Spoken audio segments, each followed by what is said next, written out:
Well, welcome to The Verdict. Kent Myers is sitting in by myself just one more week, and my partner Mick Cornett will be back with us next week. And thanks for starting out your 2013 watching The Verdict. We really do appreciate it, and we do work hard to try to bring you good shows, and today is no different. I've always followed a policy to try to bring the leading judges or justices in our court system to you so that you can get acquainted with them and hear what they have to say. And today is an example of this effort. We are going to have Judge David Lewis join us, who's the presiding judge of the Oklahoma Court of Criminal Appeals. He'll be talking about what he does on the court. We think it's important that you understand, or at least have access to, the judges and justices that are administering your court system. And we think today will be very informative, and we appreciate the judge's time. So sit back and relax, enjoy the show. We'll be back in a couple of minutes with Judge David Lewis, Presiding Judge, Court of Criminal Appeals.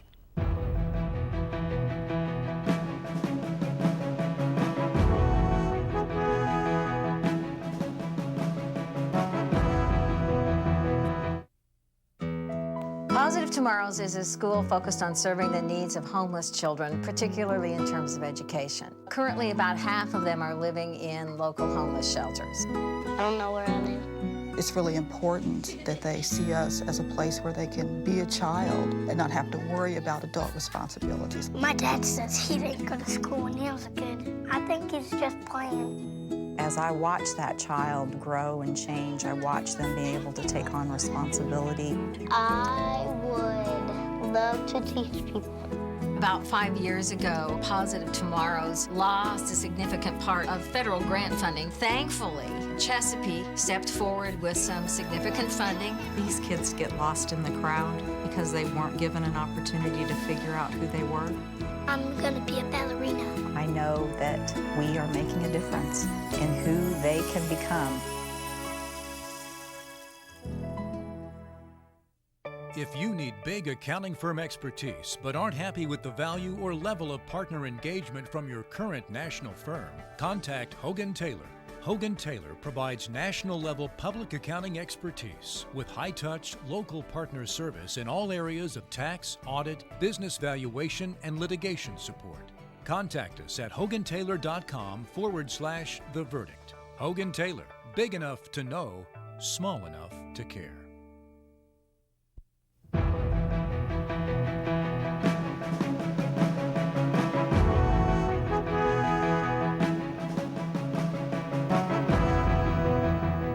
Welcome back to The Verdict. Kent Myers sitting in without Mick Cornett, but Mick will be back next week. Today we're really honored to have the Honorable David Lewis join us as the guest on The Verdict.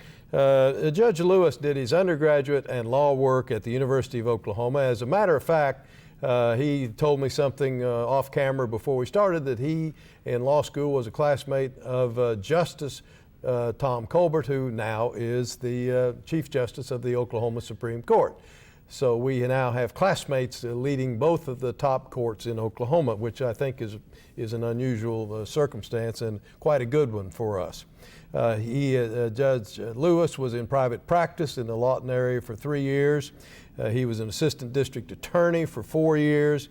He went on the bench and spent time on the district court bench for approximately 15 years before joining in 2005 the Oklahoma Court of Criminal Appeals, and he's just been recently sworn in as the presiding judge of the Court of Criminal Appeals, the top position in our criminal court system.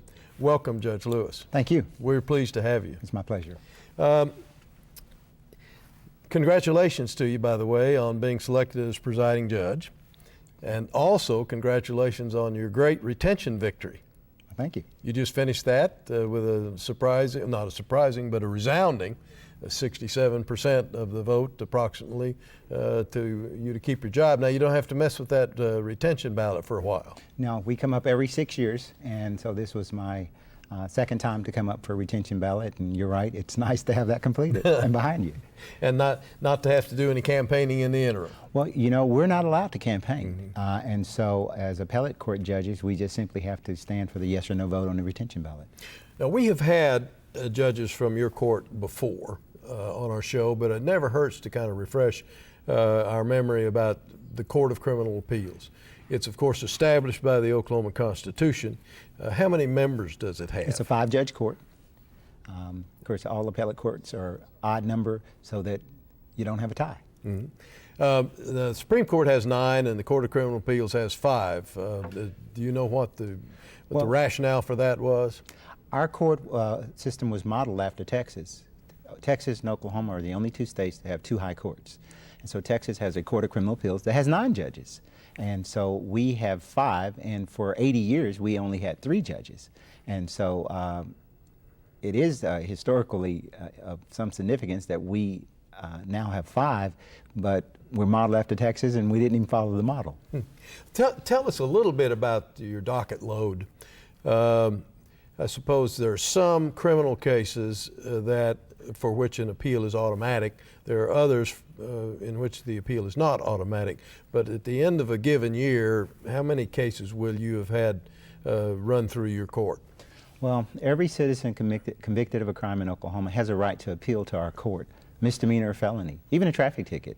They have a right of appeal. And so we on average about 1,000 cases a year that the 5 of us, all 5 judges have to vote in every case. And so that would be misdemeanors, felonies. Felonies would include death penalty cases as well. Well, that is a terrific caseload, is it not? Yes, because as I said, we're modeled after Texas, but the Texas Court of Criminal Appeals, there are multiple divisions of intermediate courts in Texas. They call them the Court of Appeals. They both do criminal and civil cases. Well, in Oklahoma, you have an intermediate court called the Oklahoma Court of Civil Appeals, which helps the Supreme Court with their caseload. That's not the case with the Oklahoma Court of Criminal Appeals. And you also have a governing factor, do you not, that you're dealing with criminal cases which need to be redressed in a speedy fashion? Absolutely. Both the United States Supreme Court and Oklahoma case law would indicate that there is a timeline that we should try to work on. It's not set in stone to get those cases done. And quite frankly, we do a wonderful job. We probably on average between 9 to 12 months in a non-capital case get those cases from the time they're at issue out of our court. Now, and of course, in a capital case, they're much more complex. They will take longer. You're now serving in the top position on the top criminal court in Oklahoma. How have you found the value of your prior judicial experience in occupying this current position? Well, I was a special judge, which is the bottom line in the judicial system in Oklahoma for 8 years. And a very important one. Very important role. And as a special judge, I did a number of things, because you actually do a lot of cases where you are dealing with the citizens, a number of which don't even have lawyers involved. And so then a district judge, I had both felony, which was criminal docket, and civil cases, and domestic docket when I was in Comanche County. And so to answer your question, you bring that background, which helps you to understand and to manage the docket that I currently deal with on the appellate court. Are there any trends in the volume of cases coming to your court? Is it staying pretty level? Is it increasing? Is it decreasing? We've looked at that in the past, and it appears to be pretty steady. There have been times in what I call the distant past where the caseload certainly went up. That's how the court went from 3 to 5 judges, because they just simply could not keep up with the caseload. As it currently stands, I think it's balanced out, no significant up or down at this point. Oklahoma is known as a state that incarcerates more women than any other state in the union per capita. Have you thought about that, and do you know what the reason for that might be? Why is Oklahoma in that position? Well, the statistics bear out exactly what you just said. Now, from a judicial point of view, that's a policy decision that I can't and the other judges don't get involved in, because when we review cases, all we're simply looking at were the proper procedures, both federal and Oklahoma, applied in a given case, and did a defendant receive a fair trial?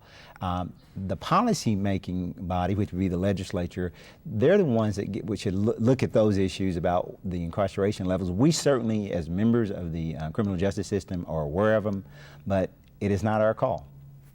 How, once a case hits your court, what happens to it procedurally? Is it assigned to a particular judge? Once a case is at issue, they are randomly assigned. Every 5th case, no matter what the type of case it is, whether it's an emergency matter that won't be a full-blown appeal, whatever it is assigned to one of the 5 of us. Everything is randomly assigned every other 5th case. And so the death case is the same way. So we know that it creates a balance that we'll spread the workload between us. Yeah, so roughly each judge has approximately the same caseload. Yes. Doesn't mean that they go out the same time, but no, each of us are different in that regard. Now we have internal guidelines within the court that says if a case is not at issue in a non-capital case within 90 days from the time it was at issue, it should go on conference, and we need to discuss why that case isn't completed. So we do have our own internal checks because we're trying to move the cases along as well. Do you have the access to law clerks to assist you in handling any of your cases? Yes, very important. I have 2 law clerks that work for me, each of the other judges as well. And then we have a group of 5 lawyers, we call them our orders attorneys, who do all the post-conviction, mainly all the inmate appeals, because you can imagine in a state that has the amount of incarceration that we do, we have a huge number of pro se inmates who file litigation as well. And so the orders department deals with that work. Now, I've used the term law clerks, but these are actually lawyers. They're lawyers, licensed. My clerks, between the 2 of them, each have over 15 years of service.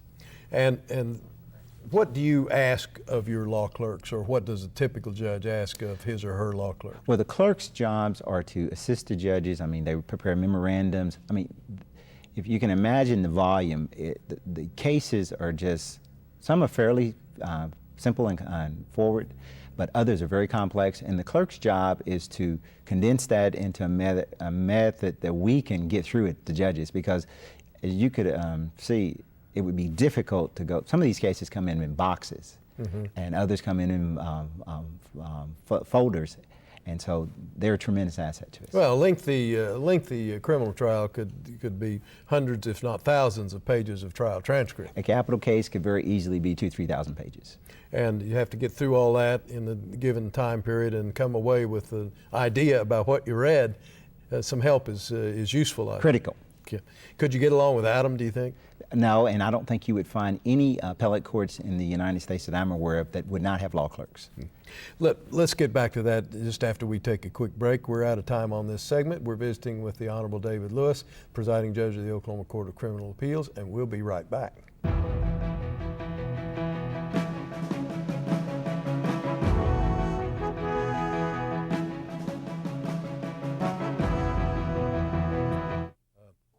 The thing that has made the most sense for me is realizing that I am still an educator, and that is what I do at the Chickasaw Nation. I'm Dr. Amanda Cobb-Greetham. I'm a historian, and I'm Chickasaw. The Chickasaw Cultural Center is amazing. It is a very, very special place devoted to the sharing and to the celebration of Chickasaw history and culture. State-of-the-art technology, exhibits that are not like anything I've ever seen. The Spirit Forest is incredible, and you feel as if you have actually just walked into a forest with huge trees all around you. It's timeless, and yet it's sort of also representative of our time depth, to really just sort of reach through time and touch the past. By the end of the exhibits, you really have a sense of Chickasaw cultural and political resurgence and the extent to which we are a healthy, dynamic, and vital tribe today. Chickasaws have always been an inclusive people. This is something for the whole community and for the state of Oklahoma. They lift, grip, and bear pressure. They carry our state through every season. Hands that simply by doing their job, forge opportunity for nearly 350,000. These are the hands of Oklahoma's oil and natural gas industry, working sun up to sundown for our economy, our future, for every person who lives where these flags wave. When you have something important to communicate, it becomes clear that there's a lot of competition for your audience's attention. So how can your message stand out and actually resonate with your audience? Legal Graphics has the answers. The team at Legal Graphics will work with you to plan, design, and even test your presentation to ensure your message will be heard and remembered. Call Legal Graphics today to schedule an appointment. The readiness is all.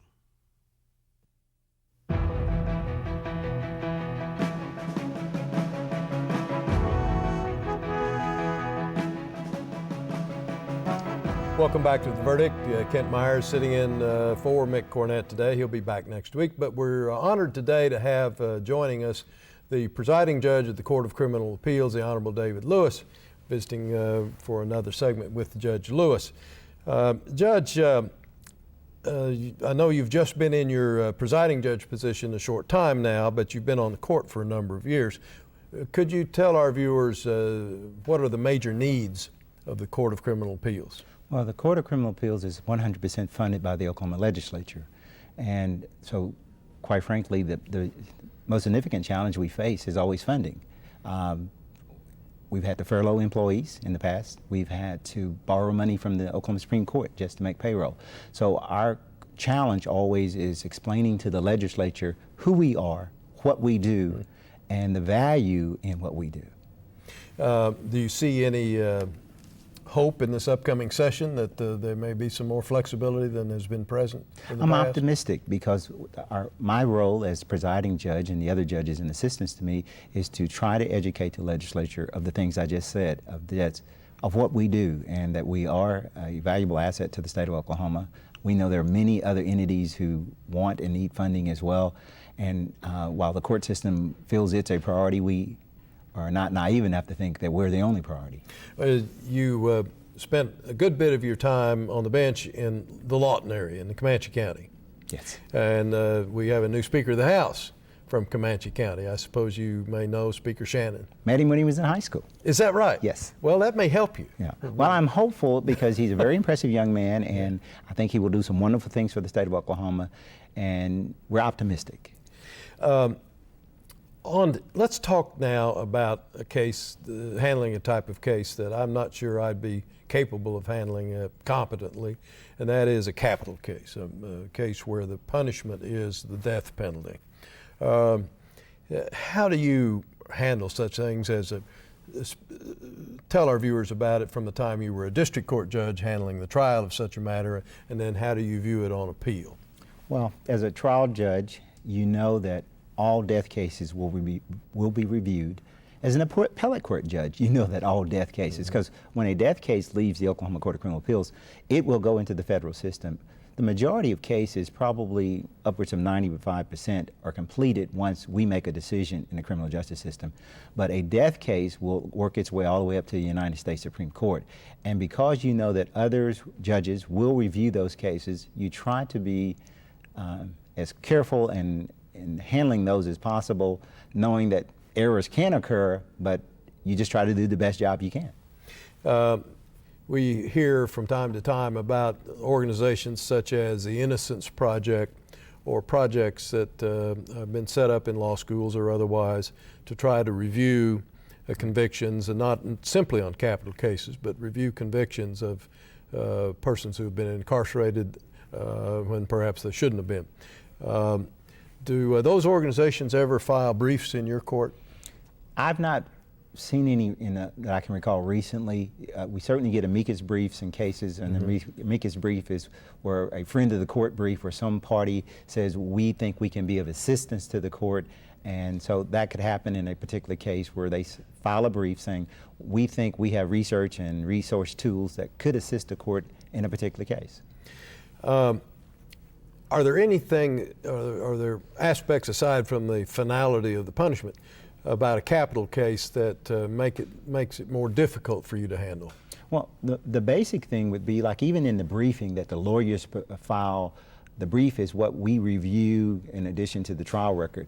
And a brief in a non-capital case is limited to 50 pages. In a capital case, it's 100 pages. So right off the start, we're giving more room because of what you just said, the finality of the decision, and someone's life will be at stake. And so while all cases are important to every litigant, both victims and defendants, the capital cases do take on a higher significance in their own respect. From time to time, we see in the press that one of the grounds for appeal of a particular criminal conviction might be inadequate representation of counsel. Counsel didn't do the proper job at the trial, and therefore new counsel's coming in and saying there ought to be a new trial because of inadequate representation. I suppose those grounds are raised from time to time. Are they ever successful? From time to time, they are successful, but one has to be aware of the fact that the vast majority of criminal appeal cases are handled by the Oklahoma Indigent Defense System. They have a separate division of capital trial lawyers and capital appellate lawyers who do nothing but exclusively criminal cases involving those issues. They become experts. So you're, in those kinds of cases, you'll not be dealing with an inexperienced lawyer? For the most part, no, because there are going to be qualifications on the trial level and the appellate level that OIDG would have in place, which is the Oklahoma Indigent Defense System. I'm not necessarily asking in this next question for a particular statistic, but in general, are our district court judges in carrying out the trials of criminal cases doing a pretty good job, or we're getting a lot of them reversed for error at trial? Very few cases, if you look at the statistics, are reversed. And that's because Oklahoma does have an excellent judiciary. I was on the trial bench for 15 years, and I was president of the Oklahoma Judicial Conference, which every trial judge has to be a member of. And at one time, I probably knew 70% of the state trial judges. And I have a very high opinion, and I review their work on the criminal justice side now, and they do a good job. I knew that before, and I see it now, and we call it grading their papers. Yeah. If you could create a system that would incorporate what I'm about to ask you, would you do so?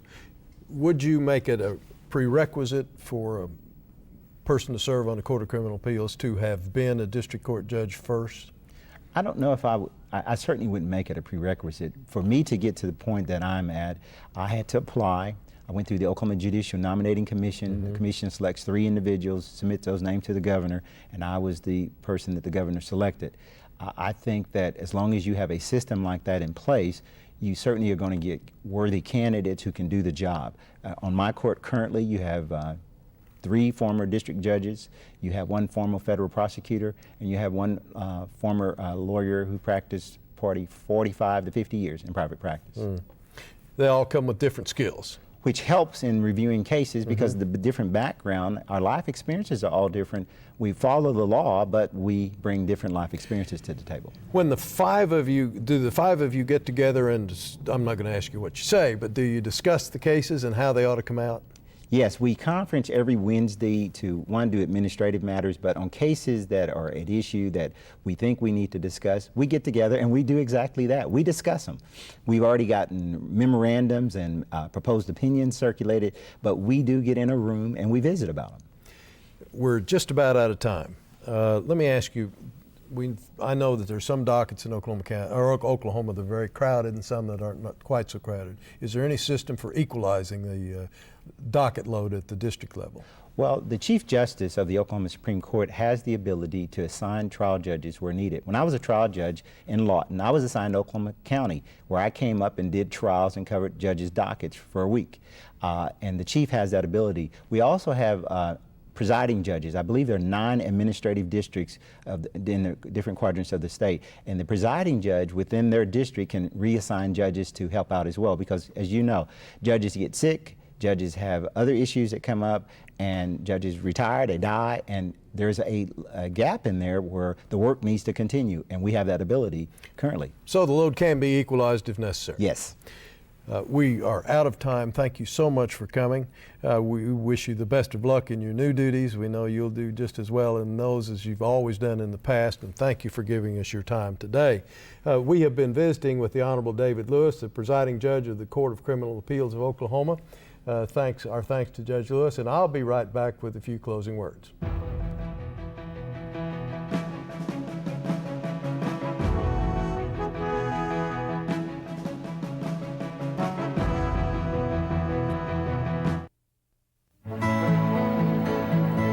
The good life comes naturally to Tulsa, where nature's beauty is matched with an eye for aesthetics.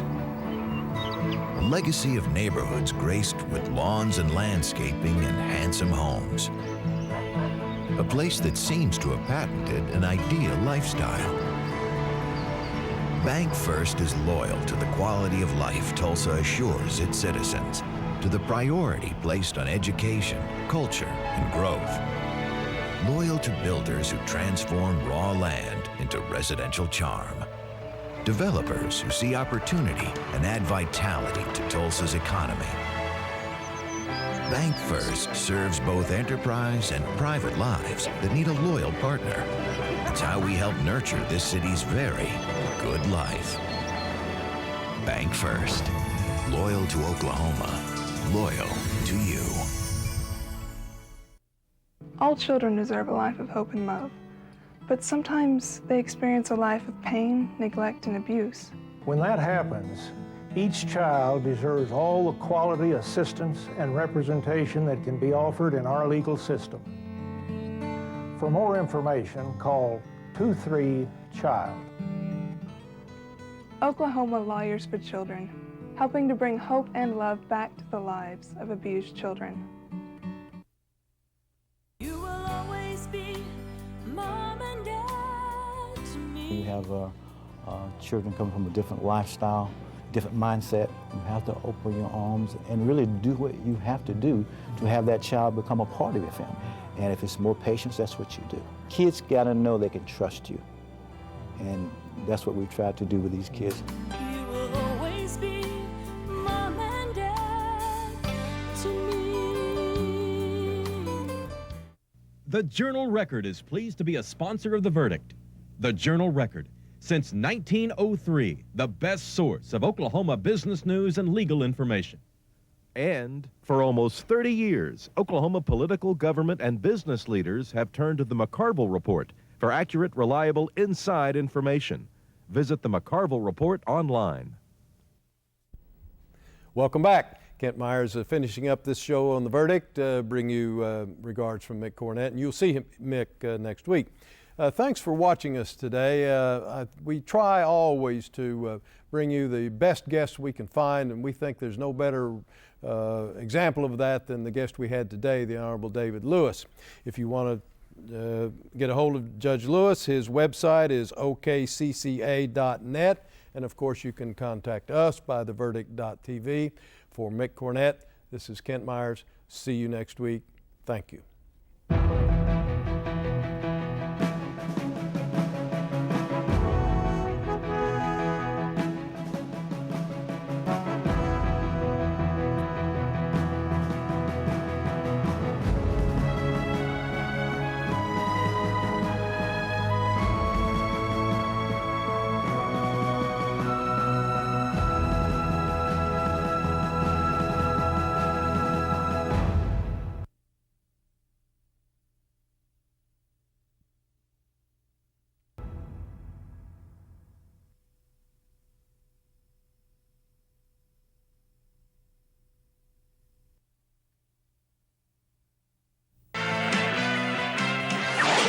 The preceding program was produced exclusively for the Cox Channel.